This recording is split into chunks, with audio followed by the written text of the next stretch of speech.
Salut, c'est Bobo. Comme vous le savez, je suis en plein milieu d'un challenge de cash game.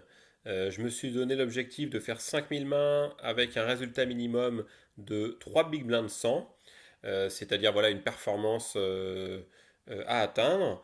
Et j'ai sorti une petite vidéo là ce week-end quand j'avais fait 1500 mains. J'en ressortirai une dans quelques jours. Mais je me suis dit que c'était des vidéos quand même assez rébarbative avec pas mal de stats, de graphiques et on voyait plus vraiment de poker. Donc entre ces points intermédiaires, je vais vous proposer d'analyser un peu d'action avec des mains que j'ai jouées. Donc on va commencer sans plus tarder avec deux mains que j'ai jouées ce matin. Donc là, j'ai un joli roi-valet assorti. Les deux joueurs en début de parole se couchent. Bilals va faire un petit limp. Donc le limp correspond souvent à des joueurs récréatifs qui veulent voir des coups pour pas cher. Et j'ai notamment observé qu'il avait déjà fait d'autres limps précédemment. Autre point important, j'ai vu qu'il pouvait call des fois avec des jeux qui n'étaient pas extrêmement forts. C'est ce qui s'est passé tout à l'heure où il a payé sans avoir un gros jeu et il a gagné le coup, hein, et c'est comme ça qu'il a monté un gros stack. Donc il est capable de me payer même avec des jeux intermédiaires. Donc c'est une bonne chose à savoir, puisque si là je touche une bonne paire avec mon roi ou valet, il y a des chances qu'il me paye avec des jeux moins bien, donc je pourrais l'agresser tranquillement. Donc c'est pour ça que je vais faire ce qu'on appelle un ISO, puisque j'essaye sur un limper de mettre assez cher pour que les autres joueurs se couchent, donc là pour que la grosse blinde se couche en l'occurrence, et de me retrouver contre lui dans un pot déjà un petit peu important avec un pot déjà construit. Donc ça se passe bien puisque la big blind se couche et le joueur va payer puisque j'ai remarqué qu'il était voilà il aimait bien payer pour voir continuer le coup, donc il paye peut-être avec un jeu moins bien. C'est comme ça que j'imagine la situation. Alors pourquoi j'ai mis exactement 0,55? Il y a des tailles un peu standards pour faire des ISO. Si ça vous intéresse, vous pouvez m'en parler dans les commentaires et je vous donnerai les différentes règles et les ajustements. Donc là, je touche ma top pair avec un kicker assez solide. Donc c'est vraiment bien. Donc je vais l'agresser. Donc il y a deux options. Soit j'agresse pas cher pour être sûr qu'il reste dans le coup. Si par exemple je mets moins que la moitié du pot, il peut me payer, même s'il a par exemple As-4, il a rien touché, mais je dis ok, j'ai un As, je continue. Donc l'avantage de mettre pas cher, c'est qu'il va me payer avec une grande quantité de mains. Si je mets cher, il va me payer à mon avis que s'il a touché. Donc si je mets cher, il va me payer avec des rois, pas mal de rois que je domine, type roi 4, 5, 6, etc. Ou même peut-être une paire de 9, s'il a 9, 10, peut-être que si je mets cher, il va me payer. Mais en tout cas, si je mets cher, il me paiera certainement pas avec rien du tout. Donc il y a le risque de le faire coucher. Ceci dit, c'est l'option que j'ai prise. Je mets cher, 3 quarts pot, pour essayer de construire un pot avec une main qui logiquement est devant la sienne. Il paye, donc ça se passe très bien. Au turn 1-6, ça change pas grand chose. Ok, il y a une possibilité de suite, mais ça reste assez marginal.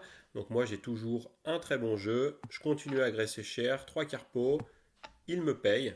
Donc là franchement ça se passe très bien. Et sur la river arrive un 3 de pique.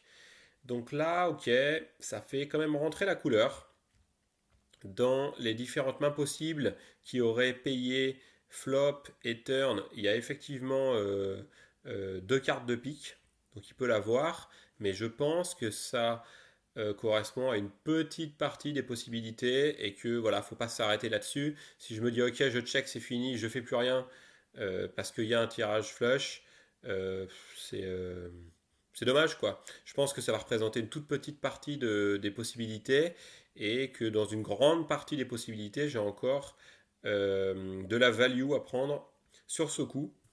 Donc, je crois que 3 quarts pot, ça faisait 4,25 €, quelque chose comme ça. Je mets un tout petit peu moins. Je mets juste en dessous de 3 quarts pot à 4 €, ce qui est quand même une mise assez forte, en me disant, je suis en value, je pense être devant dans la plupart des cas. Ok. Et là, il va me payer avec une paire de 9. Donc c'est parfait. On avait bien analysé le profil de joueur qui pouvait nous payer avec la deuxième paire. Très bien. On a mis cher.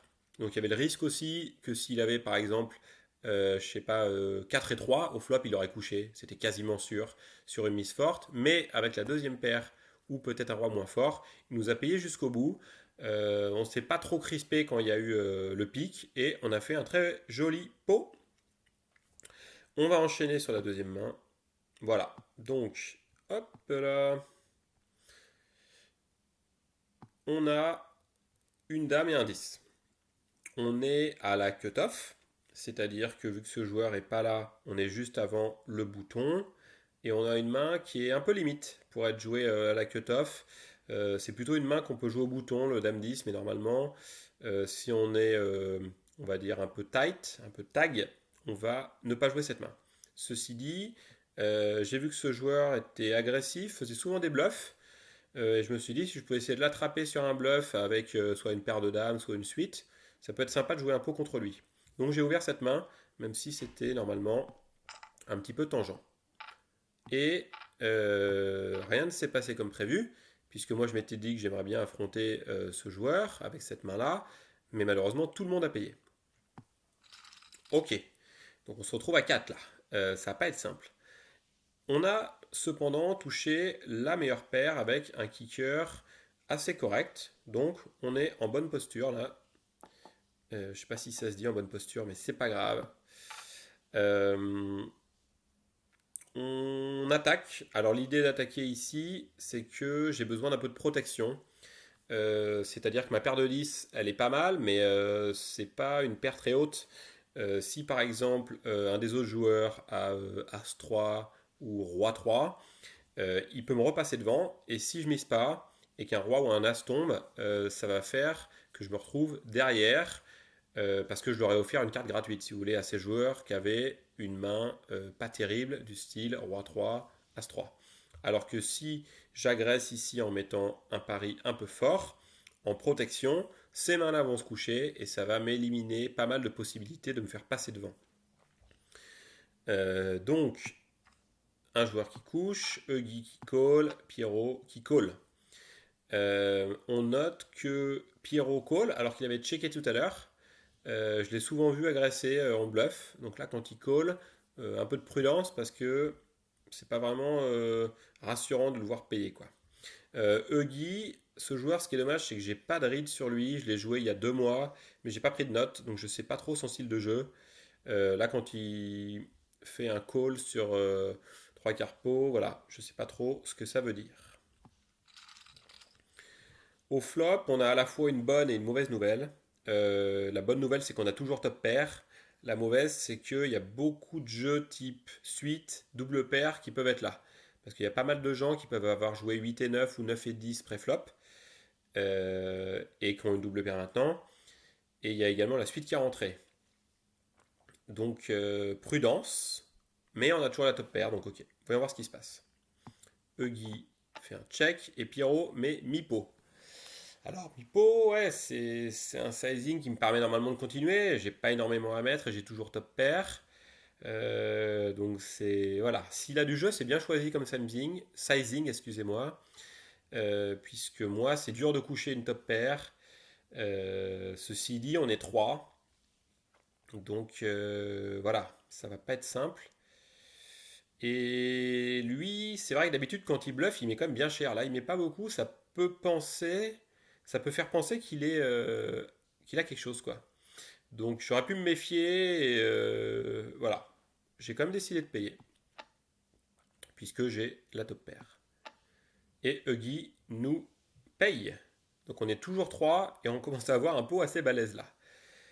Est-ce que j'ai bien fait de payer? Franchement, eh ben ouais, parce que je touche le brelan, les amis. Donc, on est bon là.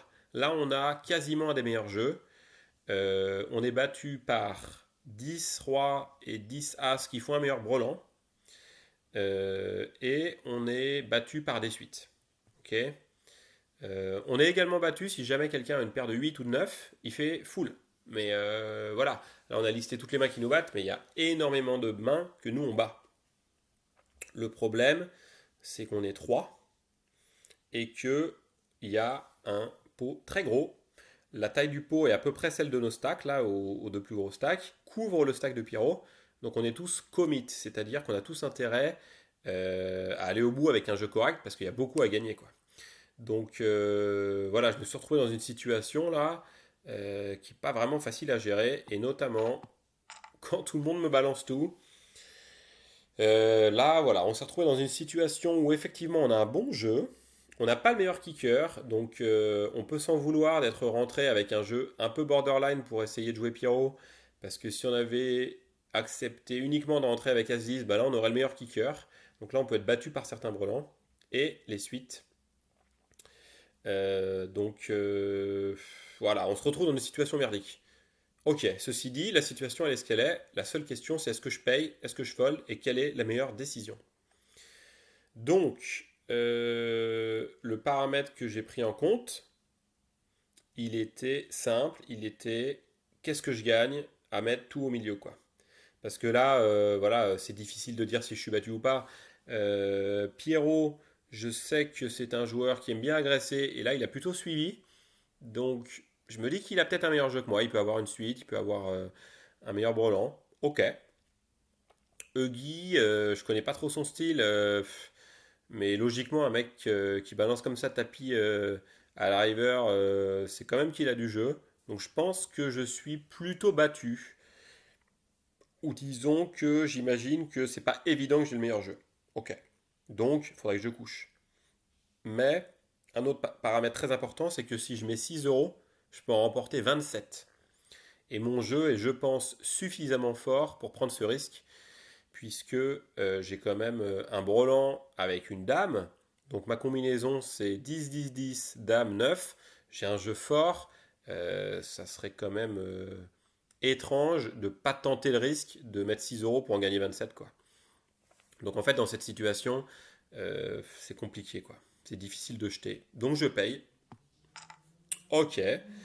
On va voir ce qu'il y a chez nos copains. Eh ben, il y a mieux. Donc Pierrot, il avait valet dame. Et de toute façon, même s'il n'avait pas valet dame, Huggy avait un meilleur 10. Donc, eh ben, on a paumé une cave. Voilà. Ce qui est intéressant à retenir, c'est qu'on s'est laissé un peu nous-mêmes embarquer finalement, puisqu'on a joué une main un peu bancale au début et qu'on a payé au turn, sachant qu'il y avait déjà des suites qui pouvaient être rentrées. On n'avait pas de jeu max, on a payé. Donc on a été un petit peu plus large dans nos décisions. Et ça nous amène à une situation un peu merdique. Mais si jamais c'était passé, on s'était fait 27 euros. Donc on avait aussi voilà, un gros pot à prendre, mais il y avait du risque. Donc peut-être que ça dévie un peu de ma stratégie tag et que finalement, ben, je paye les conséquences de mon choix un petit peu flex là. Voilà, j'espère que ça vous a plu et je vous dis à tout bientôt. Ciao.